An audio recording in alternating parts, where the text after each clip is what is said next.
The deportation order was final.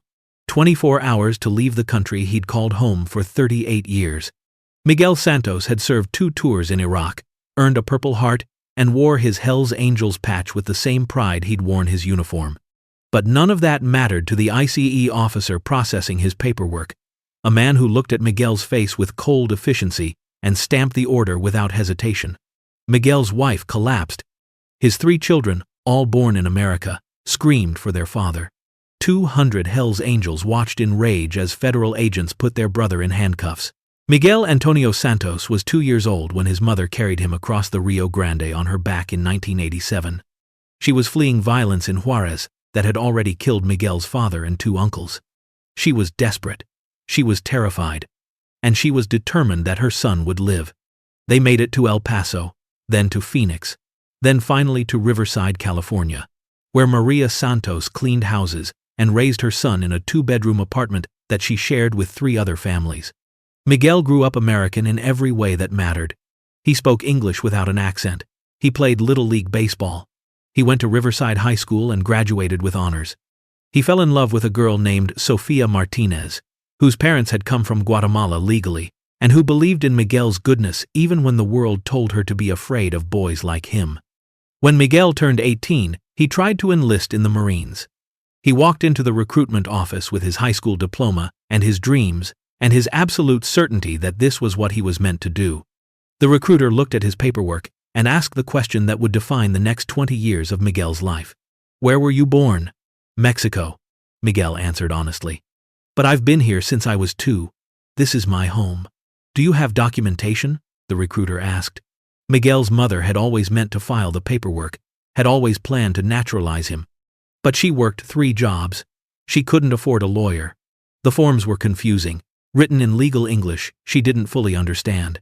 Years passed, then decades, and Miguel remained undocumented, invisible to the system that he desperately wanted to serve. The recruiter made a phone call, then another. Then he looked at Miguel with something like sympathy. "There's a pathway," he said. "You can enlist under a special provision for non-citizens who serve. If you complete your service honorably, you'll be eligible for expedited citizenship." Miguel signed the papers that day. 19 years old, full of hope, believing that service would finally make him legitimate, would finally make him belong. He served 2 tours in Iraq. First tour in 2003, second tour in 2006. He was a combat engineer, the guys who cleared IEDs and built forward operating bases and did the dangerous work that kept everyone else alive. He was good at it. Earned a Purple Heart after taking shrapnel in Fallujah. Earned a Bronze Star for pulling 3 wounded soldiers out of an ambush. Earned the respect of every man in his unit. One of those men was an Army captain named David Morrison, 26 years old, college educated, from a wealthy family in Connecticut. David had frozen during the ambush, paralyzed by fear, certain he was about to die. Miguel had grabbed him, physically dragged him to cover, and kept him alive through 15 minutes of sustained fire. "You saved my life," David had said afterward, his hands still shaking. "That's the job," Miguel had replied. "We're brothers. Brothers don't leave brothers behind." David never forgot those words. Never forgot the Marine who'd defined brotherhood for him in the worst moment of his life. Miguel came home in 2007, applied for his expedited citizenship, and ran directly into a bureaucratic nightmare that would take 13 years to resolve. The program had changed. The requirements had shifted. Miguel's paperwork was incomplete. He needed additional documentation. He needed proof of continuous residence. He needed things that his mother, who died of cancer in 2009, had never been able to provide. Miguel tried. Hired lawyers when he could afford them. Filed forms. Attended hearings. But the system was designed to process people with resources, with education, with time. Miguel was a working-class veteran with PTSD and a family to support. He fell through every crack. He met Sofia again in 2008. She, as remembered him from high school, remembered his kindness. They married in 2009, had 3 children, Emma, born 2010, Carlos, born 2012, little Maria, born 2014, all 3 born in America, all 3 U.S. citizens. Miguel worked construction, paid taxes using an ITIN number, stayed out of trouble, It became part of the community.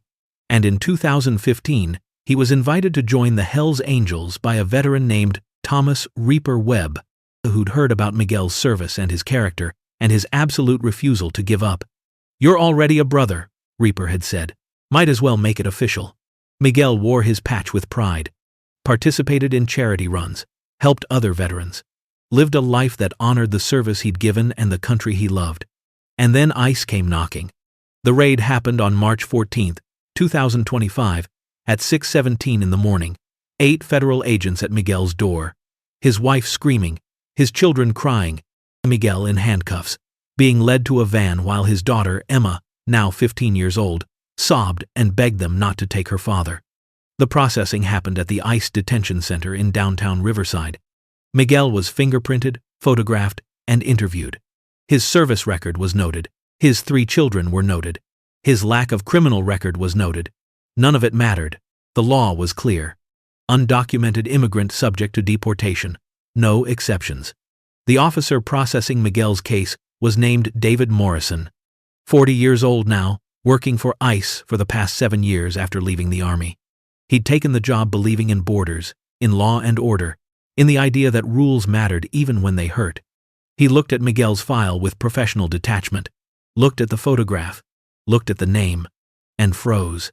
Miguel looked up at the man processing his deportation and felt his entire world tilt. "Captain Morrison," he said quietly. David's hands started shaking. He looked at Miguel's face, saw the same eyes that had looked at him with determination in Fallujah, saw the man who'd saved his life. "Santos," David whispered. "Miguel Santos." "You remember," Miguel said. It wasn't a question. David's face had gone pale. "I remember," he said.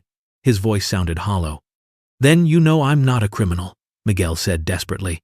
"You know what I did for this country. You know I belong here." David looked at the deportation order on his desk, looked at Miguel, looked at his own hands that were holding the stamp that would send this man into exile. "It doesn't matter what I know," David said, and his voice broke. "The law is the law. You're going to deport the man who saved your life?" Miguel asked. David stamped the order. The sound echoed in the small room like a gunshot.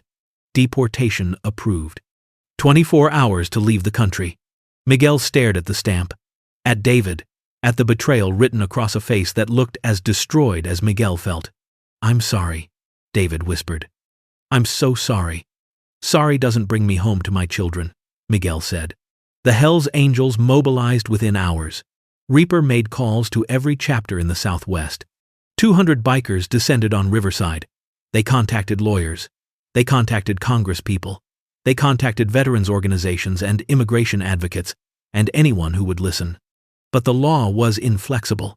Miguel was deported to Mexico 72 hours later, dropped at the border in Tijuana, a city he hadn't seen in 38 years and barely remembered. Sophia and the children were left in Riverside. 3 U.S. citizens with a husband and father on the wrong side of a line that might as well have been the Grand Canyon.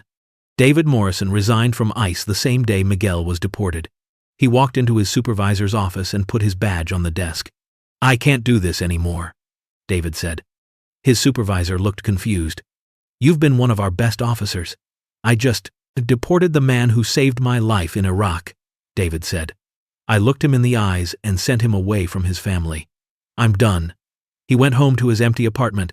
He'd never married, never had children, never built the life he'd promised himself he'd build after Iraq. He sat in the dark and thought about Miguel Santos, about brotherhood, about what those words actually meant. And then he made a decision that would either redeem him or destroy him completely. David drove to Tijuana, found Miguel sitting outside a veteran's shelter, looking lost and broken. Miguel looked up, saw David, and his face hardened. "Come to make sure I'm really gone?" Miguel asked bitterly. David sat down next to him. He pulled out his passport, held it out to Miguel. "Take it," David said. Miguel stared at the passport. "What? Use my passport, cross the border, get home to your family. I'll deal with the consequences." Miguel pushed the passport away. "That's insane. That's identity fraud. That's a felony. You'd go to prison." "I can live with that," David said. "I can't live with what I did to you." "I won't make you a criminal," Miguel said firmly. "Then we're both criminals," David replied. Because I'm not leaving until you're home. They sat together on the Mexican side of the border. Day 1, Day 2, Day 3. David called his contacts in Congress, called immigration lawyers, called veterans groups, called anyone who might help. Miguel's story went viral. Marine veteran deported despite service. Wife and children left alone. 200 Hell's Angels protesting at the border. The media coverage was intense. Outrage spread across social media. Veterans organizations demanded action. A congresswoman named Elena Rodriguez introduced emergency legislation, the Veterans Protection Act. Any non-citizen who served honorably in the U.S. military would be granted immediate permanent residency and a pathway to citizenship. No exceptions, no bureaucracy. The bill moved through Congress with unprecedented speed. 3 days, that's all it took.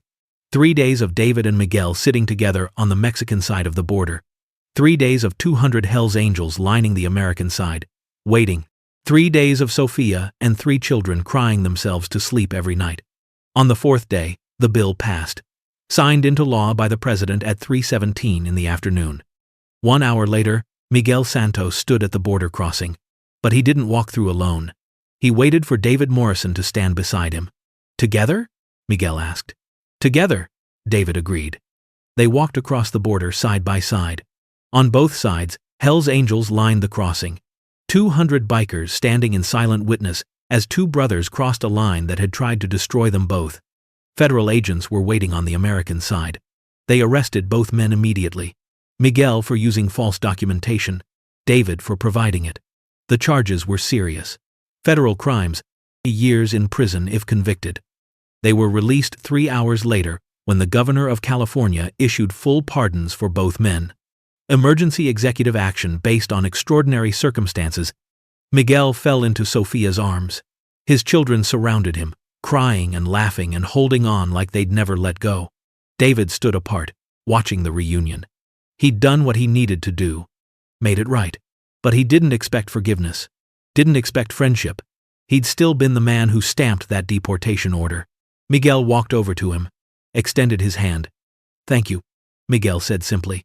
David took his hand. I'm sorry it took me so long to do the right thing. They didn't become friends.